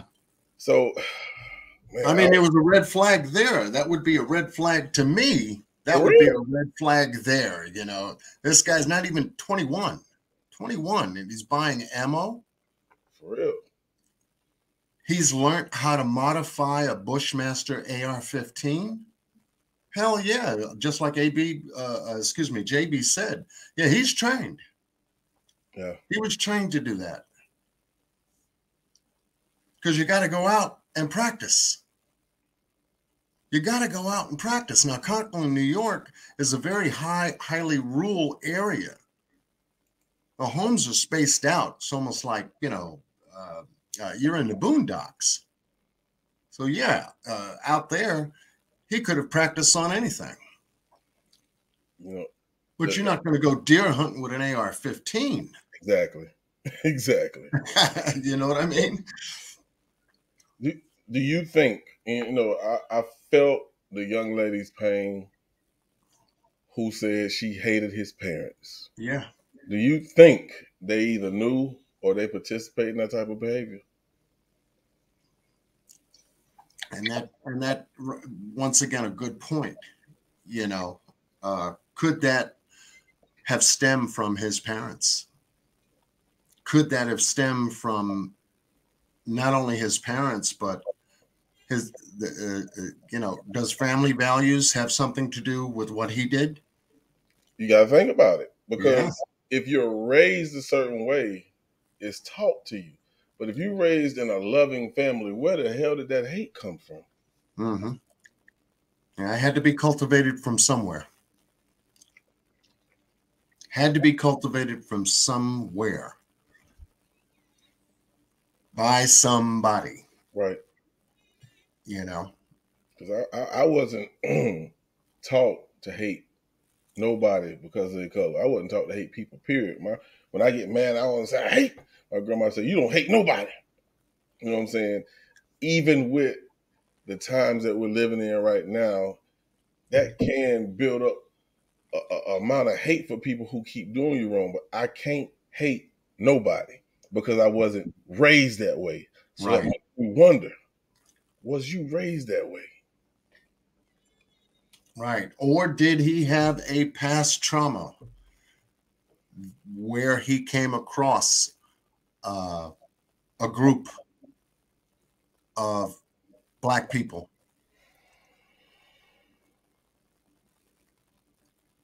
where they may have created a trauma that he, whether it was a beat down, whether it was a whatever type of situation, and he kept that, he instilled that to remember, you know, that'll never happen to me again. They won't ever touch me like that again. They won't ever threaten me like that again. That would have been in that manifesto. That could have, yeah. If that happened, he would have spoke on it before he made this crime, just like that manifesto they found. Yeah, which was a combobulation of a lot of very wicked and evil thoughts compiled almost like a history book of it. Almost like a history book. How you doing, D-Love? Like he went back into time to get that information and then put it in a manifesto, a book type reference manual, if you will, to put it together. And of course they found it, which gave them the basis of his motivation to do what he did. Right. You know, but it still leads you to think, you know, did he do this all by himself, or was this was this passed on to him from a group? Who was he affiliated with before all this stuff happened in Buffalo, New York? I mean, I feel just going back to, again, the case we on now, if they can get this manifesto, they can pull up computer files to find out what he's been into. You know, I'm pretty sure they got laptops and computers and cell phones at his parents' house that they could have went through. And if they did, I'm pretty sure the answer was in it. And if it was in it and nothing is being done about it, that makes you question who is leading us, because they're keeping it under the wraps. That makes you wonder who's really in control. And I hate to feel that way, and I hate to think that way, but the only way we're going to at least minimize this is stop these hate groups. Start eliminating these people, taking them off the streets just like they do everybody else they feel is a threat to society. You feel me? So right. Definitely. His emotions was always beyond hate and crossed into loathing another human being. Yeah, that would have definitely been a part of his mindset. Hey, D Love.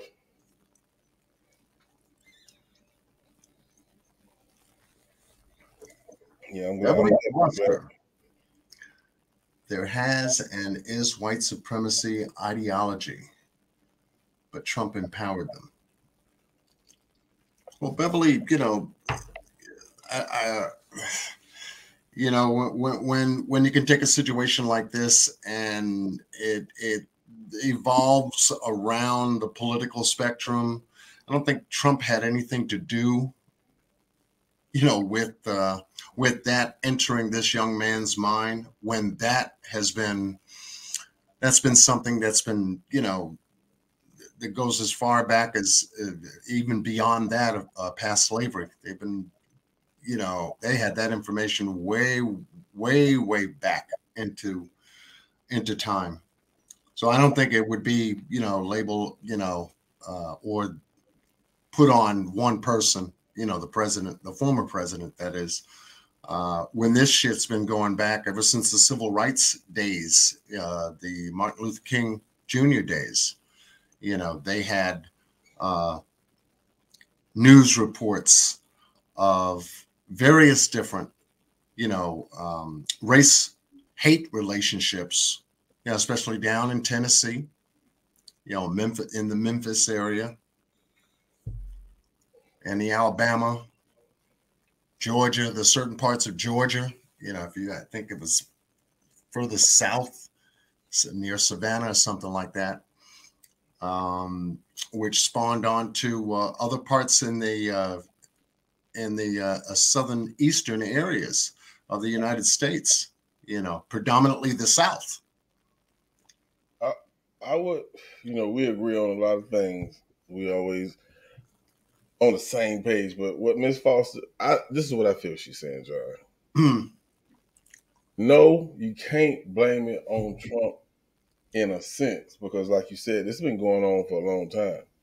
But when you had a man in power with his views of different races, different cultures, and how he spoke out on them, I watched on my timeline on Facebook, a lot of people I went to school with, grew up with, start to rear their ugly faces that I never knew they had.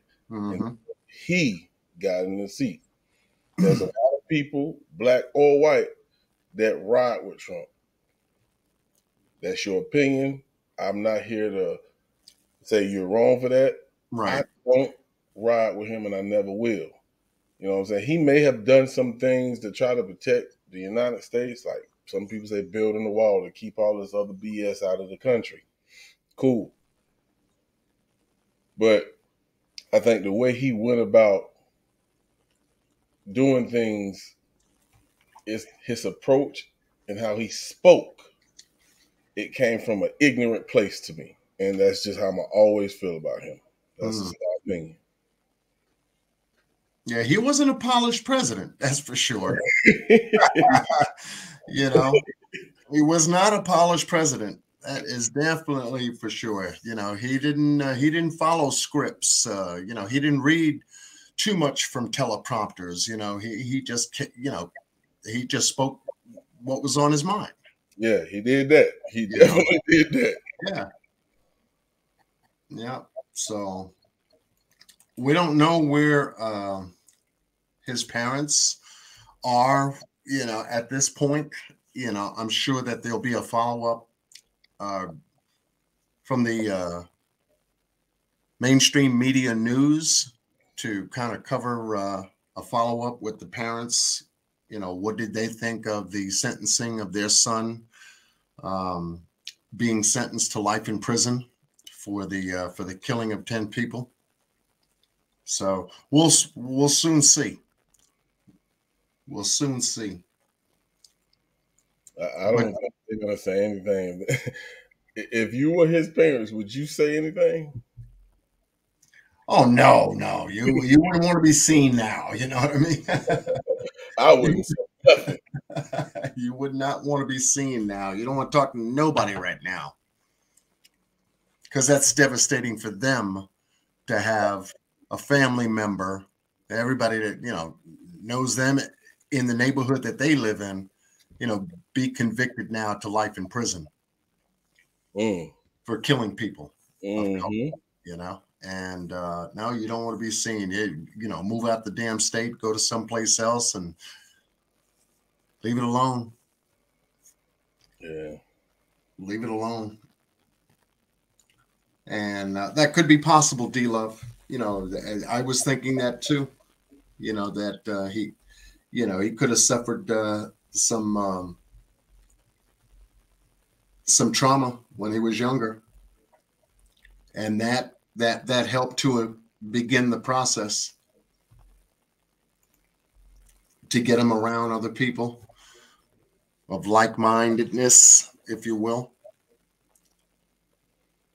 I agree with you, Ms. Foster. I agree with you 100% on that.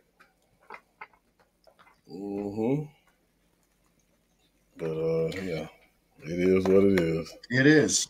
It is, yeah.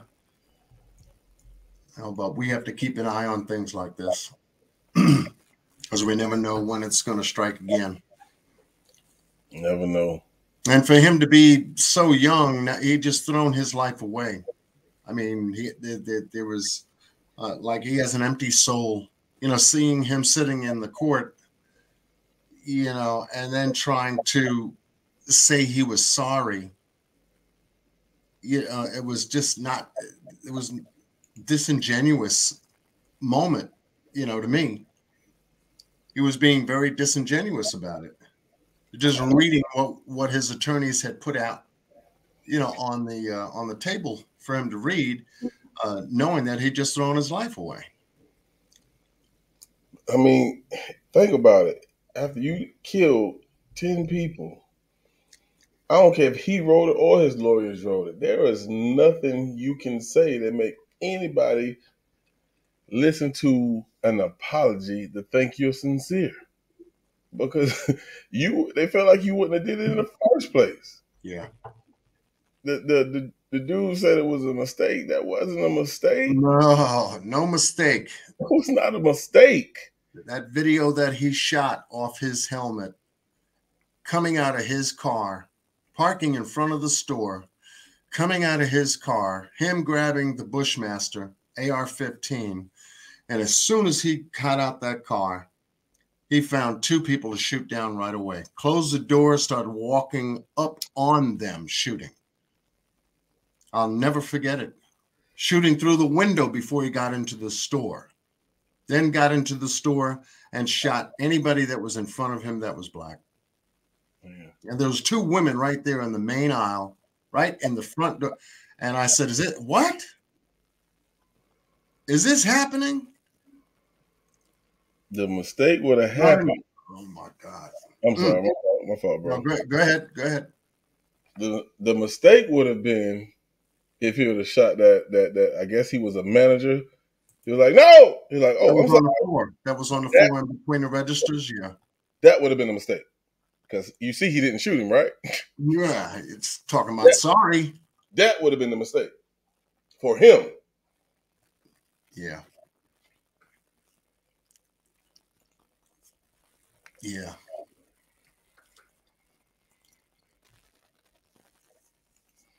So it's wow. I closed my eyes just for a moment and revisited that video clip, and then to see him in court being sentenced to life, it's almost like, is that enough?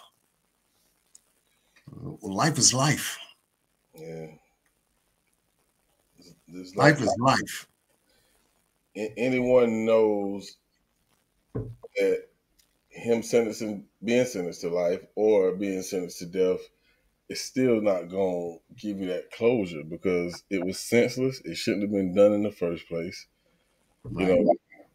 Everybody expected this outcome. If it would have been anything different than what we got, oh man, then can you imagine the outrage of all across America? And that's why I said earlier, I'm glad you went live and put this up here because there's so much going on right now. I feel like will deflect us from watching this. and I'm glad you went live because I didn't even know this happened. So I salute to you for that. Yeah, well, thank you. Thank you, because I knew that once I got the notification, I said, where is it? Where is it? And I was able to find it. I said, okay, let me go live because this will, be a follow-up piece to the live that we had done together covering the case when it first happened.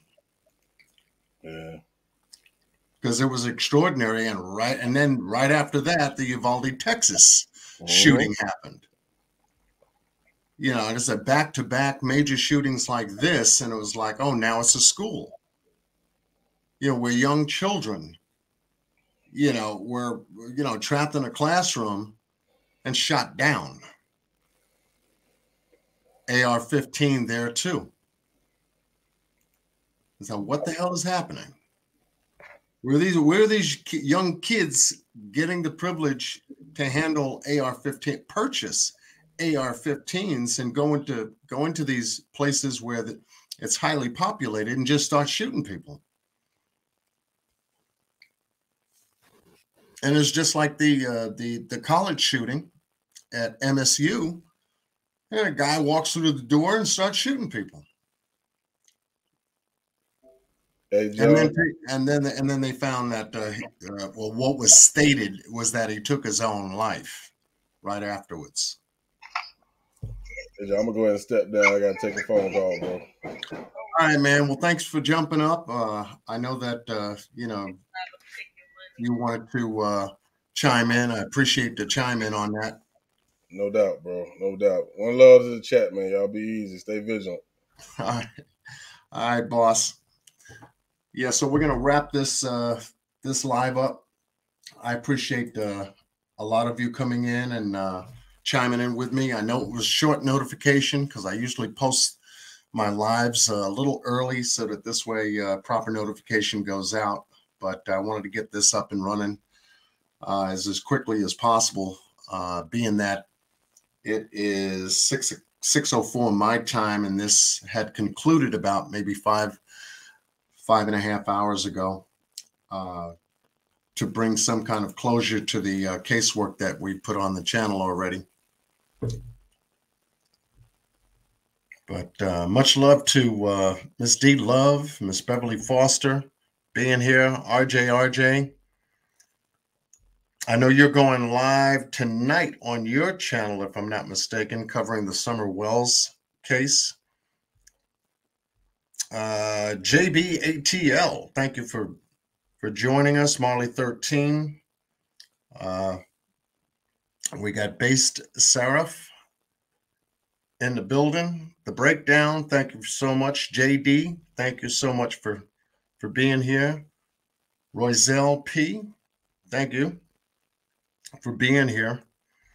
We wanted to also thank Apache Let's Go for being in the chat this afternoon. Sakina, if she's still here, thank you so much for joining us. Laura Croft. Yeah, this was some closure today, and wanted to bring you just some court excerpts. I think the court proceedings lasted a little over 2.5 hours, if I'm not mistaken. And then they had that courtroom commotion that had occurred where they had to actually restrain one of the family members from jumping up across the aisle to lay his hands on this guy. So we will continue covering any follow-ups on this case as time progresses. And I'm also working on an update for the Daniel Robinson case. I know that they're doing something special on February 25th, which is an SOS search with a group of, I think his goal is to have at least 200 people to search a specific area. I believe it may be an area near Well Site 1 that we talked about during a number of lives that I've done covering that case. And hopefully, they'll be able to get everybody together and do a pre-run on instructions and hopefully find something, find Daniel, or at least something that will lead them to find Daniel. The 25-year-old field geologist that went missing in Buckeye, Arizona. Not very far from where he worked and where he lived. Yeah, he just had a life sentence, D. Just a concurrent and consecutive life sentences on each charge, each of the indicted counts.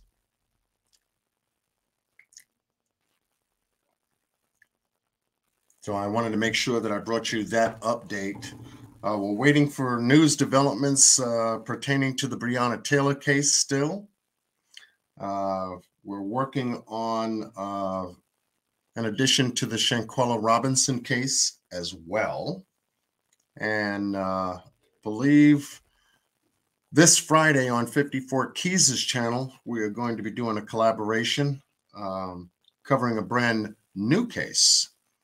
Well, not necessarily a brand new case, but a follow-up update to a case that took place regarding the death of missing persons and possible death of Felicia Johnson, a 24-year-old. So we've been working behind the scenes. That's why I've been quite busy. And then we have upcoming this Sunday, Table Talk returns at 8:30 p.m. New York time. And we do have a special guest joining us for Table Talk. And I'm excited about that, the return of Table Talk, because now I can get back to, getting my time back to get back into my Sunday position. People have been asking me about Table Talk. When are you going to do another Table Talk? When are you going to do another? I'm working on it. I'm working on it. So I look forward to, having that Table Talk along with consecutive Sunday Table Talks with special guests, content creators that have their own channels, that have found out that John Q has got an open platform for them to talk about what they're doing on their channels, what their ultimate goal is, and just a great time to enjoy each other's company. So, yes, so we will have, let me see. We will have some case updates pertaining to, let's see, Tyree Nichols and the 5 police officers that brutally beat him, along with follow-up information from the family's attorneys, Mr. Benjamin Crump, pertaining to that case. Let's see what else we got. We covered, Breonna Taylor. There's some information pertaining to that case that's coming down the pipe from the 4 police officers that were involved in serving a falsified search warrant at her residence, and which caused her to have been shot a number of eight times, and during that course, the Attorney General stepped in and imposed federal charges pertaining to civil rights violations. That's starting to develop right now. And then let's see, we have another case, Shanquella Robinson, young lady, 25-year-old, that went on a vacation to Cabo, Mexico with 5 of her friends, 6 of her friends, and didn't come back home to North Carolina. She was beaten to death in that particular case. Also, we have upcoming updates on the West Boys case, our California City Boys. Trial looks like it's been scheduled for next month. The last hearing and proceeding they had. They were, booking out and scheduling all of the trial court dates. And so that looks like it's going to be coming to a point where they're actually going to start trial for Trezell and Jacqueline West, the adoptive parents of Orrin and Orson West, aka Classic and Sincere, that went missing in December of 2020 from their home out in California City, California. So yeah, we've been working behind the scenes, folks, trying to get all this stuff together to get some more Cue the Truth lives cooking and shaking on the channel. But I appreciate all of you. All of you. We got you under pressure. And no pressure, D. No pressure at all. This is something I enjoy doing, which is exposing these stories and bringing light of truth to a lot of it, as much of it as we can possibly deliver to you. But with that said, let's see what else we got here. No, I think I covered the pretty much of the updates. So we do have that live happening on 54 Keyz channel on Friday night at 8 o'clock. So for those who are subscribed to her channel, yeah, you don't want to miss that. But I'll try to post something on the community wall, so I'll leave you guys the link to that.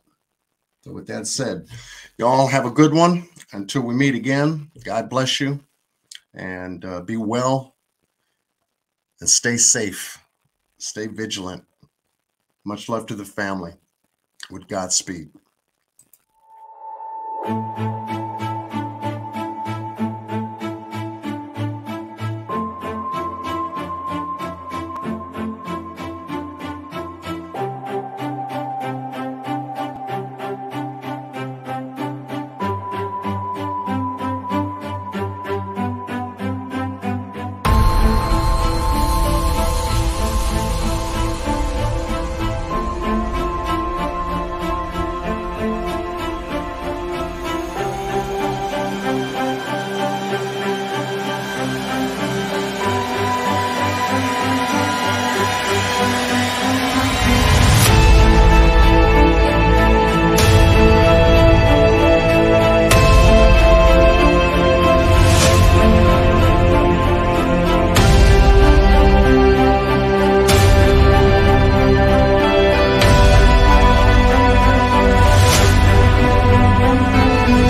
you.